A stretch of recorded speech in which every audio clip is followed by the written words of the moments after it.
സത്യത്തിൽ ഈ മാധ്യമങ്ങളൊക്കെ ഉണ്ടല്ലോ, ഇന്നത്തെ കാലത്തെ ചില വാർത്തകൾ വലിയ ഗൗരവമായ വാർത്തകളായി തലക്കെട്ട് നൽകി ദൃശ്യമാധ്യമങ്ങളും പ്രിൻ്റ് മീഡിയയും ഒന്നും സത്യത്തിൽ അത് പ്രസിദ്ധീകരിക്കരുത്. അതിന് പകരം അതിനൊരു കോമഡി കോളം നിങ്ങൾ കണ്ടെത്തണം. ആ കോമഡി കോളത്തിൽ വേണം ചില വാർത്തകൾ കൊടുക്കാൻ.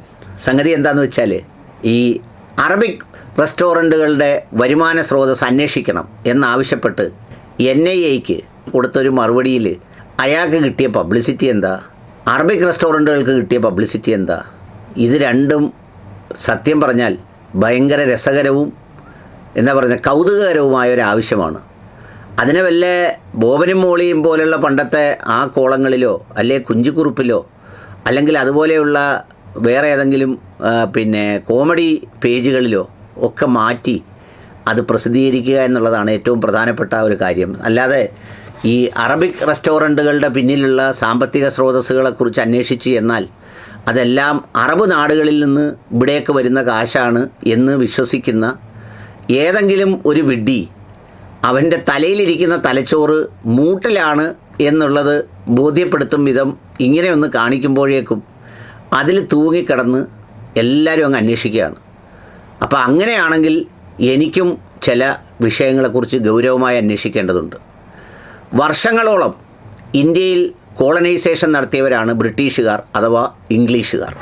അവരാണ് നമ്മുടെ സ്വത്ത് മുഴുവൻ അടിച്ചുകൊണ്ട് പോയത് എന്ന് മാത്രമല്ല, ഇപ്പോൾ ക്രൈസ്തവർ വോട്ട് ചെയ്യാതെ വന്നപ്പോൾ അവരുടെ ഭൂതകാല ചരിത്രവും പാരമ്പര്യവുമൊക്കെ ഒരുപാട് പേർ പറഞ്ഞു തുടങ്ങിയിട്ടുണ്ട്.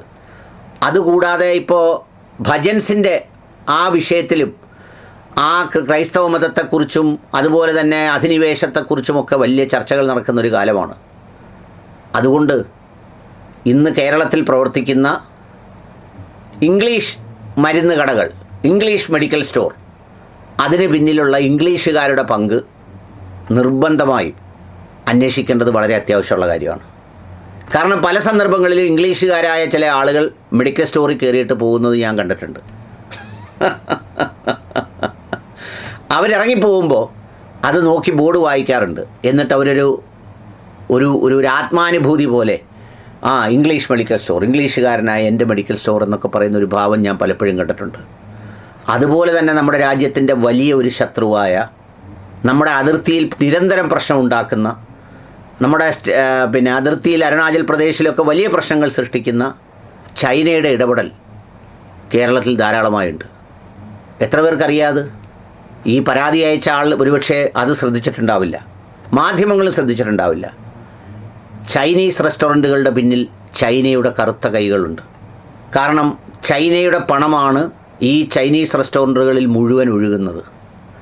ചൈന പണം നൽകി ഇന്ത്യക്കാരായ ആളുകളെ ഈ ഫാറ്റിയാക്കി, അവർക്ക് കൊഴുപ്പിൻ്റെ അസുഖമുണ്ടാക്കി, അവർക്ക് ഷുഗറിൻ്റെ അസുഖമുണ്ടാക്കി, അവർക്ക് കൊളസ്ട്രോൾ ഉണ്ടാക്കി അവരെ നശിപ്പിക്കുകയും അവർ ഇംഗ്ലീഷുകാരുടെ മെഡിക്കൽ സ്റ്റോറിൽ പോയി മരുന്നുകൾ വാങ്ങിച്ച് കഴിക്കുകയും ചെയ്യുന്ന ഒരവസ്ഥയിലേക്ക് എത്തിക്കുന്നതിന് വേണ്ടി ചൈനക്കാർ നടത്തിയ ഗൂഢാലോചനയുടെ ഭാഗമാണ് ചൈനീസ് റെസ്റ്റോറൻറ്റ്. അത് നിർബന്ധമായും ഈ പറയുന്ന അന്വേഷണത്തിൻ്റെ പരിധിയിൽ കൊണ്ടുവരേണ്ടത് വളരെ അത്യാവശ്യമാണ്. പിന്നെ വേറൊരു കാര്യം നിങ്ങൾ കണ്ടിട്ടുണ്ടോ?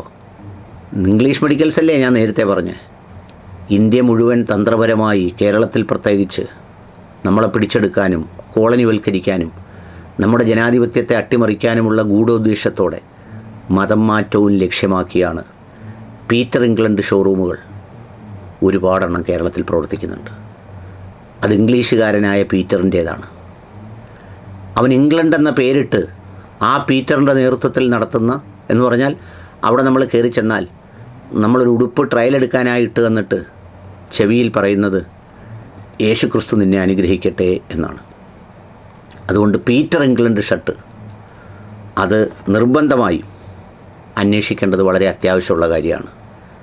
അതോടൊപ്പം തന്നെ ഈ നാടിൻ്റെ പൈതൃകവും അതുപോലെ തന്നെ അതിൻ്റെ ഒരു പരമ്പരാഗത സനാതന മൂല്യധർമാധിഷ്ഠിത പാരമ്പര്യ ഉത്തരോത്തര ഭൂപ്രകൃത്യ ആത്മാനന്ദ പ്രകൃത്യ ഉത്തരവാദിത്വ പ്രകൃത്യ ഒക്കെയുള്ള ആ ചൈതന്യം നശിപ്പിക്കാൻ വേണ്ടി അമേരിക്കൻ കമ്പനികളും കേരളത്തിൽ തമ്പടിച്ചിട്ടുണ്ട്.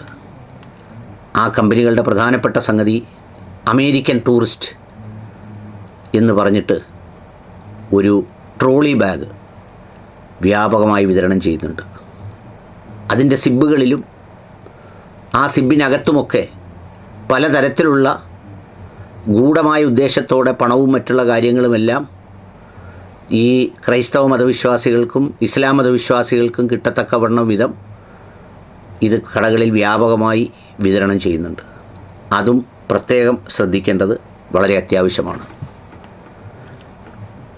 കർണാടക ഇപ്പോൾ ഭരിക്കുന്നത് കോൺഗ്രസ്സാണ്. കോൺഗ്രസ്സിന് കേരളത്തിൻ്റെ പല കാര്യങ്ങളിലും ഗൂഢതാൽപ്പര്യങ്ങളുണ്ട്. കേരളത്തിലെ സനാതനധർമ്മക്കാരായ ആളുകൾ ബീഫും നോൺ വെജും ഒന്നും കഴിക്കാത്ത ആളുകൾ ആഹാരം കഴിക്കാൻ കയറുന്ന കടയുടെ പേര് ഉടുപ്പി റെസ്റ്റോറൻ്റ് എന്നാണ്. അത് കർണാടകയുടെ ഒരു സവിശേഷമായ ഗൂഢപദ്ധതിയാണ്. നിങ്ങൾ നോക്കൂ, ഇത് നടത്തുന്നവരൊക്കെ ഇവിടെയൊക്കെയുള്ള രാമേന്ദ്രൻ പിള്ളയും ചെല്ലപ്പൻ പിള്ളയും ഹരിഗോവിന്ദനും ഒക്കെയാണ് നടത്തുന്നത്. പക്ഷേ അതിൻ്റെ പേര് ഉടുപ്പി റെസ്റ്റോറൻ്റ് എന്നുള്ളതാണ്.